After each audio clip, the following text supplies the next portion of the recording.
Hello there, this is video number 1 about this book, The 7 Habits of Highly Effective People by Stephen Covey. I'm going to make a number of videos over the coming weeks about the various chapters, about the various habits, principles, values that can be implemented and applied. This book came out in 1989, so around 35 years ago. But due to the nature of the book, because it talks about timeless principles, because it's quite deep with regards to the content and the subject matter, seems to have aged quite well. The book, for example, talks about virtues such as patience, industriousness, integrity, honesty, service, encouragement, and because it's this way inclined, it's still very much relevant and pertinent and can be used in a wide range of contexts and organisations, because what he really gets at, what he is talking about in this book, is building character. He's quite critical of many self-help books which have, in his view, tended to focus on the surface, sort of on the personality ethic rather than the character ethic.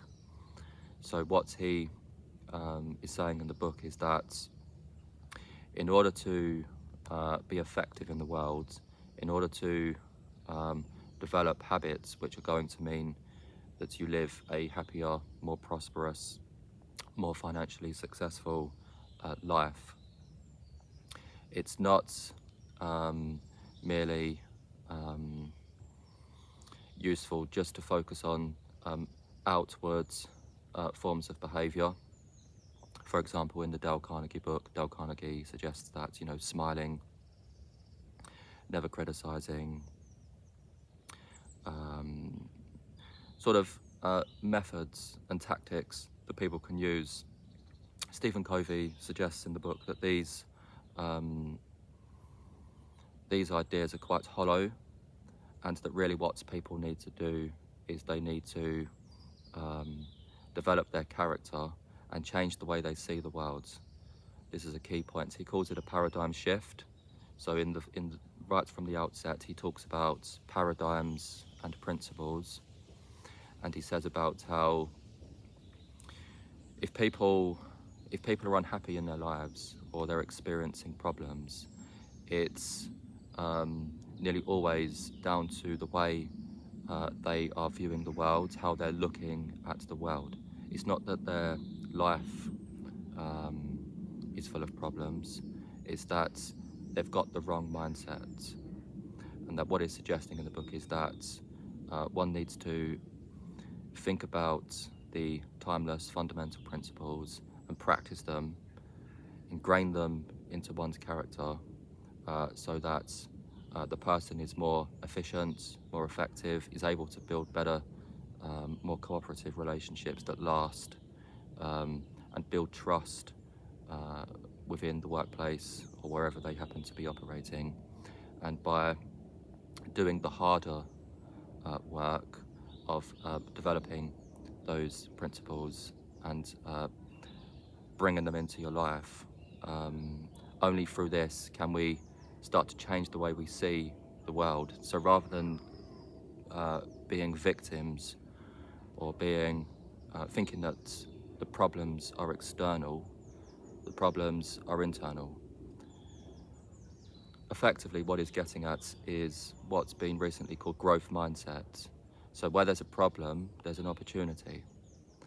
So if something bad happens, it's if you have a different attitude, you can accept the situation for what it is, and you can learn from it, and you can think about, okay, what did I do wrong there?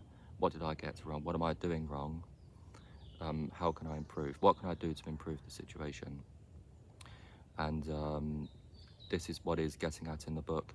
He makes an interesting point about P and PC. So he uses a fable, I think Aesop's fable, about a goose and golden eggs. And he tells the story of how there was a farmer, who discovered a golden egg um, um, near the goose. So he didn't believe at the time that the goose did lay a golden egg, but after inspecting it, he realised it is a golden egg. And then to his surprise, the next day the same thing happened. This goose was laying golden eggs, and every day it would lay a new golden egg. And the farmer became impatient, and he decided he wanted all of the golden eggs at once. So he killed the goose to get the golden eggs, but when he killed the goose, there were no golden eggs. And so he killed the PC, the productivity capability. And this is an interesting story because we have products, the things that we do, what we're able to produce, the work that we do, the fruits of our labours, if you will, how effective our relationships are. But then there is the goose also to consider, the goose being your own mind and your own body. You've got to develop the means of production. You've got to develop your mind by constantly learning, by experiencing adversity, and doing the hard work of practicing the virtues and the principles that he applies. And over time, this is how we foster growth mindsets, better habits, which enable us to operate in the world much more effectively. But the simplicity of that story, because it's just a children's story, and you can sort of think, well, big deal. But actually the ramifications of that are quite profound. He sort of then talks about a lawn mower, and he didn't really, so he bought a lawnmower, and or a person in this story in the book bought a lawnmower and was constantly using it and not really caring about the machine, the lawnmower, and just used it without sort of upkeeping it or maintaining it. And eventually it broke down, and it cost him a lot of money because then he had to go and buy another lawnmower. The same thing can be applied to cars, computers, mobile phone, all of the things that we have. We constantly need to maintain them, and the same goes for our brain and our body. We've got to constantly try to improve our production capability, and I thought that was a really interesting story from the book. The book does give some optical illusions as well, and talks about how you see different things depending on how you've been programmed. And really, when talking about the different habits number one, the first thing he suggests we need to do is realize that we determine our journey in life. We are the programmer. We can program the computer. Not a lot of people realize this, so they sort of are at the mercy of events. The boss at work, they live in fear and they cower because they don't realize that they have the power. They have the ability to change the world in which they live through being proactive, through focusing on what's important, through practicing the principles of temperance, of giving, of generosity, of encouraging others, of listening to others, and so on. And he talks about all of these different principles in great detail. But ultimately, the first habit is all about how we can change the paradigm through which we see the world, which we've largely inherited from our parents, from our childhoods, and how we were raised and where we grew up. All of this programming occurs at the subconscious level, and so our behaviour tends to simply be, a reflection or a manifestation of that programming. But we can change the programming, and it takes time, it takes diligence, it takes hard work, perseverance, and some pain as well. No pain, no gain without pain. And this is what he really emphasizes in the book, is that these quick get-rich-quick schemes, or these, you know, just adopt a few little strategies and in 2 months you'll be super wealthy, it simply doesn't work, or it's not lasting, it's not durable, because it doesn't go deep into the to the psyche, doesn't change the person from within. So his method is all about inside-out approach. It's about changing how we see the world, so that we see opportunities rather than problems,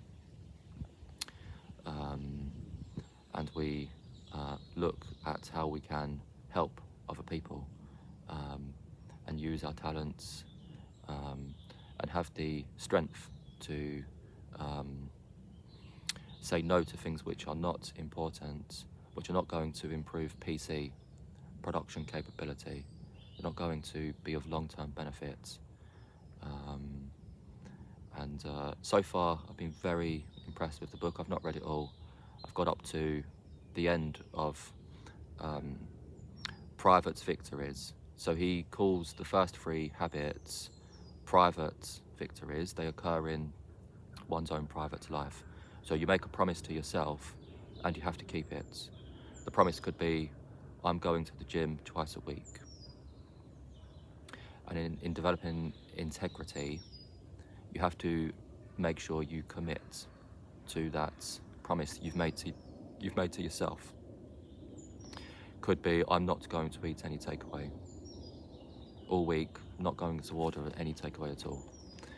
And you know, keeping the promise is how we develop character. Once we've moved from dependence to independence, so somebody who's dependent hasn't developed themselves, so they're reliant on other people to keep them employed, they're reliant possibly on the government to help them, they're reliant on other people, and effectively they're told what to do because they haven't developed themselves into independent people. But Stephen Covey has spoken about a higher level as well, which is interdependence, and this is about relationships, how we can go beyond independence to become extremely effective people who can work in teams, work in groups, get the best out of other people around us and work together so that their talents, their skills feed into our own in a synergistic way, and the combined efforts multiply. And so there's the 3 different levels, and the first 3 chapters are about going from state of dependence into independence, the private victories of how to improve one's character, and then in the public realm, in the public sphere, the outward view that people have of you, that people will see in your behaviour, so they'll notice these changes, and the subsequent habits 4, 5 and 6 are all about having public victories, things that you can do which are going to move you up in the world, because people want to be around people that are honest, people that are hardworking, people that encourage others, people that are good at what they do. Another principle he gives is excellence. You have to constantly get better at what you do. People want to be around those people, and those people have value. They can contribute to the economy, contribute to the wider community, and enrich in the lives of others. So far, all of the sort of hype around the book, I have to say, is definitely justified. This is an excellent book. I've read quite a few self-help books over the years, and the depth and the way he's sequenced the principles, and he's really, I think, got to the bottom of what's required for serious long-term improvement in one's character. So it's an amazing book. I'll just show you the front cover again, so you can, you know, check it out on Amazon if you want to. But it's called the 7 Habits of Highly Effective People by Stephen Covey. Next week I'll make a video on habits number 1, on being proactive, and then, you know, subsequent videos on the other habits. Thank you for watching.